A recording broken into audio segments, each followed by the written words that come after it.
120 বছর আগের এক রহস্য বালিকার পরিচয় ও তার জীবন কাহিনী খুঁজে বের করতে নির্দেশ দিয়েছে রাশিয়া। দেশটির শেষ সম্রাট দ্বিতীয় নিকোলাসের রাজত্বকালে মধ্য রাশিয়ার ক্রাসনোয়ার্স্ক শহরের ল্যান্ডমার্কের কয়েক ডজন ছবিতে তাকে দেখা যাচ্ছে।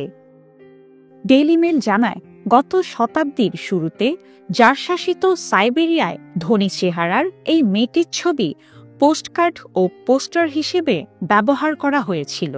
সম্প্রতি রাশিয়ার গোয়েন্দারা এই বালিকাটির ছবি খুঁজে পায়, তাই তাকে নিয়ে তাদের আগ্রহ জন্মে।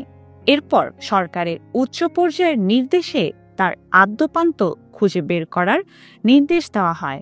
সরকারের নির্দেশে Krasnoyarsk regional museum of local লোরের নেতৃত্বে বিভিন্ন পর্যায়ের বিশেষজ্ঞরা শিশুটিকে শনাক্ত করতে গবেষণা ও অনুসন্ধান শুরু করেছেন।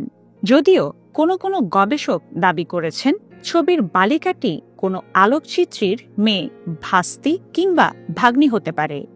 ছবি তোলার সময় মেয়েটির মুখ ছিল গম্ভীর, পরনে ছিল অভিজাত নিখুঁত পোশাক। সব ছবিগুলোই খুব ছোট করে তোলা হয়েছিল। ছবি তোলার সময় বালিকাটির বয়স ছিল 8 থেকে 10 বছর। একটি ছবিতে দেখা যায় 1899 সালে ইউনিসেই নদীর উপর নির্মিত বিখ্যাত ট্রান্স সাইবেরিয়ান ক্রাসনোয়ার্স্ক রেলওয়ে ব্রিজের সামনের একটি ছাদে ছবি তুলতে মেয়েটি পোজ দিচ্ছে। অন্যটিতে সে ক্রাসনোয়ার্স্ক শিক্ষকদের সেমিনার হলের সামনে কয়েকটি ছেলের সাথে পোজ দিচ্ছে। দ্য সাইবেরিয়ান টাইমস জানিয়েছে, ছবি তোলার সময় মেয়েটির পরনে হালকা রঙের কোট, নিচে গাঢ় পোশাক ও মাথায় ছিল স্বতন্ত্র ট্রেডমার্ক স্টাইলের টুপি।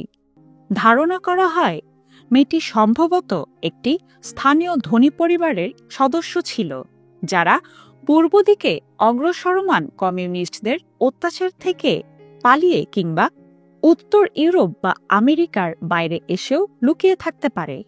প্রত্যেক ছবিতেই তার পরনে সুন্দর পোশাক, মাথায় হালকা রঙের ক্যাপ, চুলের লম্বা বেনি গাঢ় ফিতায় বাঁধা ও সঙ্গে ছাতাও বহন করতে দেখা যায়। কিন্তু প্রত্যেক ছবিরই কেন্দ্রবিন্দু দেখা যায় খুবই কম। স্থির চিত্র বিশেষজ্ঞরা বলছেন, ছবিগুলি 1906 থেকে 1908 সালের মধ্যে তোলা হয়েছে। তারা জোর দিয়ে বলেন, সব ছবিগুলোই একদিনে তোলা নয়, এগুলো ভিন্ন ভিন্ন দিনে তোলা হয়েছিল। 1917 সালের বলশেভিক বিপ্লবের 1 দশক আগে তোলা হলুদ রঙের ছবি উন্নত প্রযুক্তি দিয়ে জুম করার কারণে বালিকাটিকে স্পষ্টভাবে দেখা যাচ্ছে। প্রথমে গবেষকরা ভেবেছিলেন আবিষ্কৃত 24টি ছবির প্রতিটিতেই সে একই রকম পোশাক পরেছিল, কিন্তু ঘনিষ্ঠভাবে পর্যবেক্ষণ করার পর তারা দেখতে পান তাদের ধারণা সত্য নয়। জাদুঘরের সিনিয়র গবেষক ইলিয়া কুকুলিনোস্কি বলেছেন, ছবিগুলো খুব ছোট ছিল, তার উপর খুব পুরনো হওয়ায় স্পষ্টভাবে মেয়েটিকে দেখা যাচ্ছিল না। কিন্তু আধুনিক যন্ত্রপাতি তাকে আবিষ্কারের সুযোগ করে দিয়েছে। যখন আমরা উচ্চ রেজুলেশন স্ক্যান করে জুম করি, তখন তার পোশাক ও চুলের স্টাইল সহ তাকে আরও ঘনিষ্ঠভাবে দেখতে পাই। তিনি আরও বলেন, সে বুট ও মোজা পরিবর্তন করেছিল। আমরা তার পোশাকেও কিছু পার্থক্য দেখতে পাই, তবে সবসময় সে একই ভঙ্গিতে ছবি তুলেছিল। মুখের অভিব্যক্তিও ছিল একই রকম। কোনো ছবিতেই তাকে হাসতে দেখা যায়নি। পোশাক পরিবর্তনের বিষয়টিও আমাকে ভাবায়। বেশ কয়েকদিন ধরে ছবিগুলো তোলা হয়েছে, কিন্তু উদ্দেশ্য কি ছিল?